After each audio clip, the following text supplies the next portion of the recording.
End gold buyers, మీ కష్టాల్లో నమ్మకమైన మీ ఆత్మీయ నేస్తం. కాకుంటే ఇప్పుడు కళ్ళని దానం చేయమన్నప్పుడు వచ్చినటువంటి ఒక యాడ్ అనేది ఉంది. నెక్స్ట్ జన్మలో మీ కళ్ళతో ఈ ప్రపంచాన్ని చూడొచ్చు, ఈ అందమైన ప్రపంచాన్ని చూడొచ్చు అనేది. కళ్ళు అనేది it's a device. The only thing which perceives everything is the brain. బ్రెయిన్లో కూడా ఉన్న కాంప్లెక్స్ బ్రెయిన్ మ్యాటర్ కాదు కదా. దేర్ ఇస్ బ్రెయిన్ అనేది యాక్చువల్లీ ఒక ఎగ్జాక్ట్లీ మీ కళ్ళు రిజిస్టర్ చేస్తున్నాయి, దాన్ని బ్రెయిన్ పర్సీవ్ చేస్తుంది. Every kind of a sense you have, whether it is your hearing or whether it's your touch or your vision, all of them are functions of the brain, of the mind, which is a thought, and thought doesn't have form. So a thought అనేది మనకి ఇప్పటివరకు తెలియదు అదేంటో అసలు exactly why does a bunch of thoughts and feelings should have a human body అనేది నా one of the biggest questions నాకు. So అప్పుడు అది దానికి లేనప్పుడు మనకు అంత అన్సర్ట్ అయినప్పుడు ఉన్నవన్నీ ఎందుకో మంచిదని తీసుకెళ్ళిపోవడం బెటర్ నాతోనే. అందుకని నేను డొనేట్ చేయను. దెన్ వాట్ అబౌట్ డబ్బు? ఇప్పటిదాకా సంపాదించిన డబ్బుని ఏం చేస్తారు మరి? అది మీతో రాదు. Of course what ever might not have any value. నేను కూడా తీసుకెళ్ళాను కదా. అవును, తీసుకెళ్ళలేరు. నా బాడీ అంటే నేనేంటి మా అయితే నేను ఒక బిల్లో రాసి ఇక్కడ డొనేట్ చేయండి అని అలాంటివి చెప్పొచ్చు. అదే నేను డబ్బు కూడా చేయొచ్చు.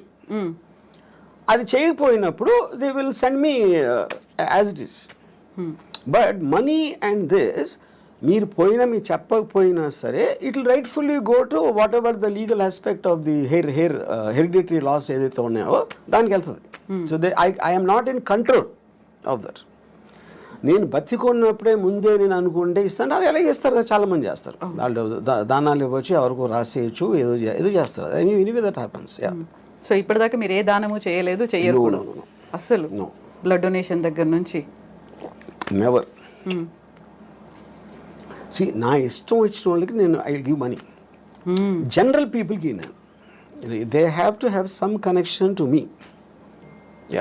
If they are in need మిమ్మల్ని అడిగారు అంటే, if they are in need మిమ్మల్ని అడిగారు ఆ టైం అంటే నాకు వాళ్ళ మీద ఫీలింగ్ బట్టి అడిగారు కాబట్టి ఇవ్వడం అనేది ఉండదు. అంటే ఇప్పుడు సపోజ్ ఒక అంటే ఇప్పుడు డొనేషన్ ఎప్పుడు మీరు ఒక వికలాంగులు లేకపోతే పేదలు లేకపోతే మన ఏమంటారు దాన్ని ఎయిడ్స్ అంటే ఎయిడ్స్ వచ్చినప్పుడు చెప్తున్నాను. అంటే I'm just what ever comes to my memory. అలాంటి ఆస్పెక్ట్స్లో ఎందుకంటే ఒక జాయిలు ఉండాలి, ఒక ప్రజలకు సేవ చేసే. ఇప్పుడు నేను సేవ చేసేది కేవలం అందమైన అమ్మాయిలకి. ఇప్పుడు నేను ఒక పర్టికులర్ టైంలో నేను ఒక అమ్మాయి నేను మాట్లాడుతూ ఉంటే, అమ్మాయి ఢిల్లీ నుంచి వచ్చింది. తను ఆ పార్టీ మన కేజ్రీవాల్ అరెస్ట్ గురించి మాట్లాడతాను. నేను వేసుకున్న డ్రెస్సు చాలా అందంగా ఉన్నావు. నేను అది అనుభవిస్తున్న టైంలో నువ్వు కేజ్రీవాల్ అరెస్ట్ గురించి మాట్లాడతావు. అలా కేజ్రీవాల్కి నాకు సంబంధమే లేదు. అప్పుడు ఆ టాపిక్ మూలాన నేను ఆనందించే ఆస్వాదన తగ్గిపోతుంది, అది డిస్టర్బ్ చేస్తుంది. అప్పుడు నీకన్నా కేజ్రీవాల్ నాకు ఎందుకు ఇష్టం అవ్వాలి, నువ్వెందుకు అనుకుంటున్నావు నాకు చెప్పాను. ఇప్పుడు ఇక్కడ పాయింట్ ఏంటి, she's concern about Kejriwal. Kejriwal లేకపోతే ఢిల్లీ పబ్లిక్ ఏమవుతారు, బీజేపీ వాళ్ళు ఏదో మోసం చేస్తున్నారు, బీజేపీ వాళ్ళు కొట్టబానుతున్నారు, ఇది అది అని చెప్తే నాకు బీజేపీ సంబంధం లేదు, కేజ్రీవాల్ లేదు, ఢిల్లీ ప్రజలు కూడా లేదు, కానీ నువ్వంటే ఉంది. అప్పుడు ఎవరి మీద నాకు ఇష్టం, మీకు వికలాంగ ఇష్టం అన్నప్పుడు నాకు అందమైన అమ్మాయి ఇష్టం. I'm just trying to give an example. So అప్పుడు నేను ఒక అమ్మాయి అందాన్ని కెమెరాలో బంధించడానికి నేను లక్షలు ఖర్చు పెడతాను. అదే లక్షలు వాళ్ళకి ఇవ్వచ్చు కదా, స్కూల్ కట్టేసి కదా అంటే నేను చేయను. ఎందుకంటే I'm getting happiness out of that. నా కోసం ఖర్చు పెట్టుకున్నాను, అమ్మాయి కోసం కాదు. ఎవరి మూలానైతే నాకు హ్యాపీనెస్, నాకు అనేది అండర్లైన్ పాయింట్ అక్కడ. అప్పుడు పవర్ఫుల్ మెన్, బ్యూటిఫుల్ విమెన్, ఇలాంటి కొన్ని కేటగిరీస్ ఉంటాయి నాకు, వాటి మీద ఖర్చు పెడతాను. ఆ అమ్మాయి రియాక్షన్ ఏంటి అప్పుడు? She start laughing. ఎందుకు laughing? Because why is he why is Kejriwal Delhi people and they are better than your beautiful body అని అడిగా. అది నాకు చెప్పాను. నేను చెప్తున్నాను క్లియర్గా, నాకు నువ్వే ఇష్టం వాళ్ళు కాదని. నీ బాడీ కన్నా వాళ్ళు ఎందుకు నాకు ఇష్టం ఉండాలి అని నువ్వు చెప్పాను. Maybe in the way I talked and all that she suddenly started laughing. ఎందుకంటే ఆన్సర్ చెప్పలేక. సో కేజ్రీవాల్ గురించి వాటి గురించి అసలు మిమ్మల్ని అడగొద్దు, పాలిటిక్స్ గురించి దేని గురించి. Unless I'm interested. I might have been interested in suppose మన వైసీపీ దాంతో మన once the election is I'm film maker. ఆ ఫిల్మ్ మేకర్ నేను అనుకున్న తీసాను, అయిపోయింది, ఎలక్షన్ అయిపోయింది, రిజల్ట్ వచ్చింది. So I'm off that. అంటే ఒక పర్టికులర్ సినిమా తీస్తున్నప్పుడు ఆ సినిమాకి సంబంధించిన టాపిక్లో కాన్సన్ట్రేట్ చేస్తాను. సత్య తీసినప్పుడు I was very much in to the underworld for example. 26/11 తీసినప్పుడు టెర్రరిజం. ఇంకోటి ఏదో తీసినప్పుడు ఆ పర్టికులర్ సినిమా ఉన్న మూడ్లో నా కాన్సన్ట్రేషన్ అనేది డైవర్ట్ అవుతూ ఉంటుంది ఆ మ్యాటర్ బట్టి. యా. సో ఇప్పుడంతా శారీ మీదే ఉందా? బికాజ్ కరెంట్ ప్రొడక్షన్ కనుక. యా. ఆ తర్వాత మళ్ళీ ఆ మూడ్ మారుతుంది. మారచ్చు. సో రంగీళ తీసినప్పుడు అదొక రకమైన మూడ్లో ఉన్నారు. అంటే అంటే మన మైండ్ స్టేట్ ఆ వర్క్లో ఉంది కాబట్టి దానికి రిలేటెడ్ సబ్జెక్ట్స్ మీద ఆటోమేటిక్గా మీకు అటెన్షన్ ఎక్కువ ఉంటుంది.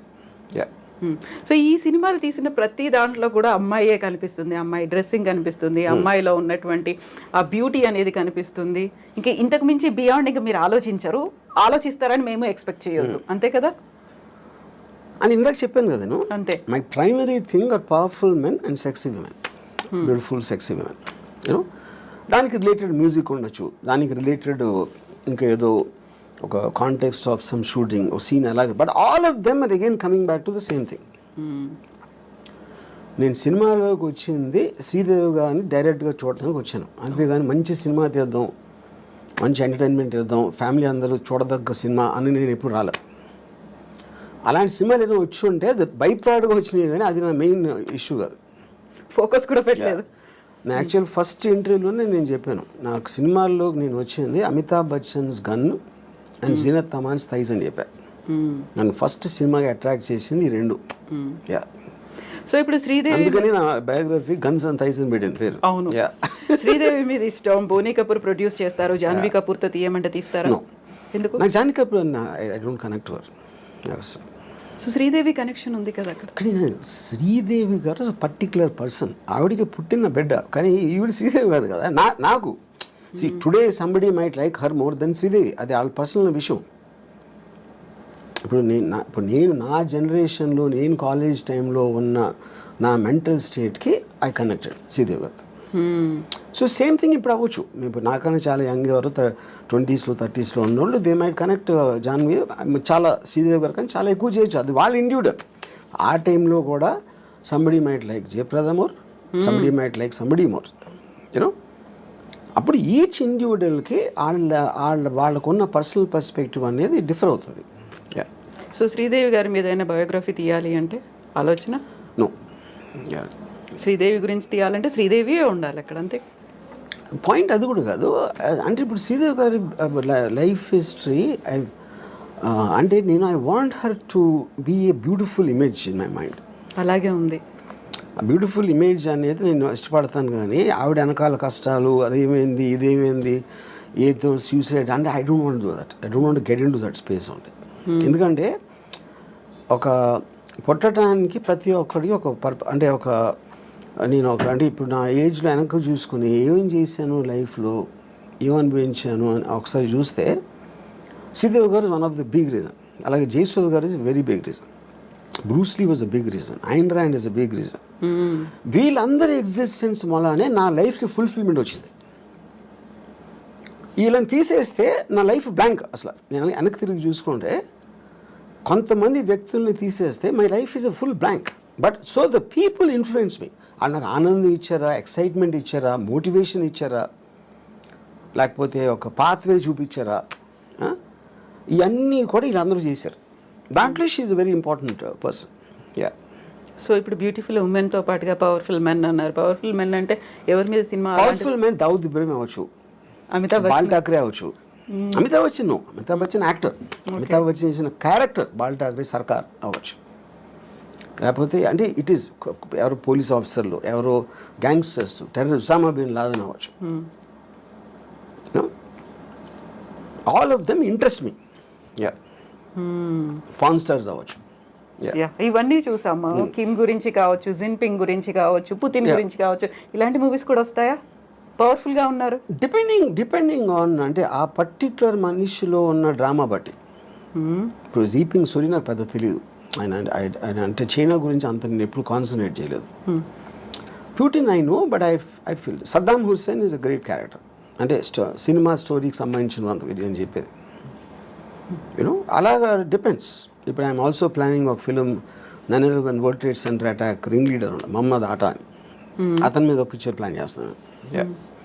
సో పవర్ఫుల్ మెన్ అంటే ఇలాంటి వాళ్ళే కనిపిస్తున్నారు. అంటే హూ మేడ్ ఇంపాక్ట్, అంటే వాళ్ళు ఒక వరల్డ్లో ఒక మార్పు తీసుకొచ్చారు.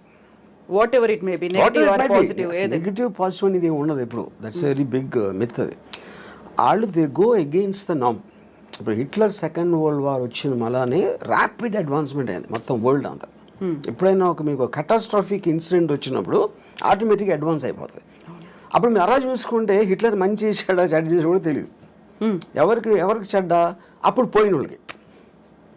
అడ్వాన్స్మెంట్ మూలాన ఫర్దర్ జనరేషన్స్ విపరీతంగా దాంట్లో దే బెనిఫిటెడ్. యా. సో మీరు అనుకున్న నెక్స్ట్ పవర్ఫుల్ మెన్ అనేది ఎప్పుడు స్టార్ట్ అవుతుంది ఆ ప్రాజెక్ట్ అనేది? Very soon. Okay, after sorry తర్వాత.